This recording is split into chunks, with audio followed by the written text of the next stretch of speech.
सिरसा में नगर परिषद चुनाव को लेकर हो रही वार्ड बंदी पर सिरसा के ही नगर पार्षदों ने सवाल उठा दिए हैं। शहर की नई वार्ड बंदी के सर्वे पर अब पार्षदों ने अदालत में चुनौती दे दी है। नगर पार्षद विकास जैन का आरोप है कि प्रशासन ने राजनीतिक दबाव के चलते कई वार्ड की गलियों को दूसरे वार्ड में शामिल किया गया है, जो कि सरासर गलत है।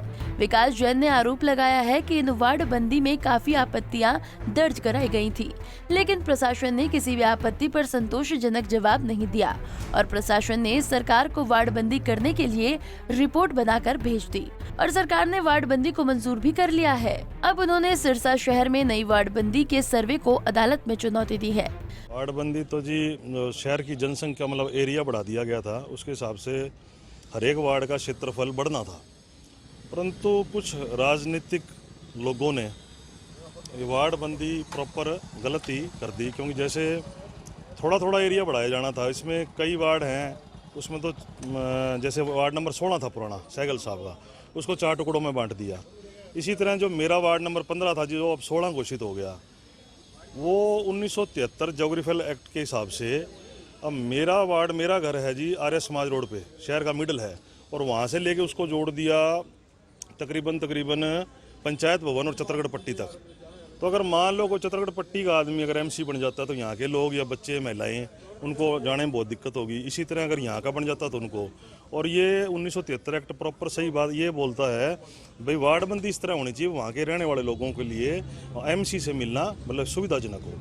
तो इस तरह की काफ़ी बातें थी। इसी तरह वार्ड नंबर 11 के अंदर जो जनसंख्या सर्वे हुआ, और इसी तरह जो वार्ड नंबर 25 है उसमें जो जातीय जनगणना हुई, वो हमने तथ्य के साथ, जिसमें ब्लॉक वाइज हमने इनको ऑब्जेक्शंस दिए थे, फिर इनकी टीम भी आई थी हमारे पास, हमने जाके दिखाया। जैसे ये वार्ड नंबर 25 के अंदर एक ब्लॉक है, उसके अंदर इन्होंने सारे के सारे सामान्य जाति के पता नहीं सारे एससी वर्ग के दिखा दिया। हमने उनको बता दिया भी प्रॉपर इतने घर है। हमने इस तरह के उन्हें, इसी तरह वार्ड नंबर 13 के अंदर भी हमने उनको इस तरह के तथ्य प्रकटित किए, वो मान भी गए, सारा प्रूफ हो गया भी इतने घर इतने। जब उदाहरण के तौर पर जब हम उनको 4 ब्लॉक दिए और चारों में सर्वे गलत है, तो हमारा ये कहना है कि ये सारे शहर का जो जातीय गणना हुई है वो गलत हुई है, और इसी हिसाब से ये वार्ड बंदी प्रॉपर गलत मतलब इन्होंने। विकास जैन ने बताया है कि सिरसा शहर की नई वार्ड बंदी के सर्वे को अदालत में चुनौती दी है, जिसकी 10 नवंबर को सुनवाई होगी। जैन ने आरोप लगाया है कि इस मामले को लेकर नगर परिषद के अधिकारियों को नोटिस भेजा गया था, लेकिन उनका भी जवाब नहीं दिया गया। तारीख हमें जी 10 नवंबर की मिली है। उसमें जो जज साहब हैं जो वहाँ पे बैठे हैं, उन्होंने एडीजी को ये बोला है, एक तो असल में क्या हुआ, जो हमने ऑब्जेक्शंस दिए थे उनमें उन्होंने एक ऑब्जेक्शन का जवाब ही नहीं दिया, और उसके बाद इन्होंने वार्ड बंदी कर दी। जब हम मान लो अगर हम 10 ऑब्जेक्शन दिए हैं या 15 ऑब्जेक्शन दिए हैं, तो कम से कम उनका हाँ या ना में जवाब तो देंगे, और उनमें उन्होंने एक ऑब्जेक्शन का जवाब ही नहीं दिया। और हालांकि हमने एसडीएम साहब से और ईओ साहब से कॉपी भी मांगी थी, भी जो हमने ऑब्जेक्शंस लगाए हैं हमें उनकी कॉपी प्रोवाइड कीजिए, वो भी उन्होंने आज तक हमें प्रोवाइड की। वही इस मामले में अब नगर परिषद के कार्यकारी अधिकारी संदीप मलिक से पूछा गया तो उन्होंने कहा कि सिरसा शहर की वार्ड बंदी हुई है और सभी फिलहाल उनके पास कोर्ट का कोई भी नोटिस नहीं आया है।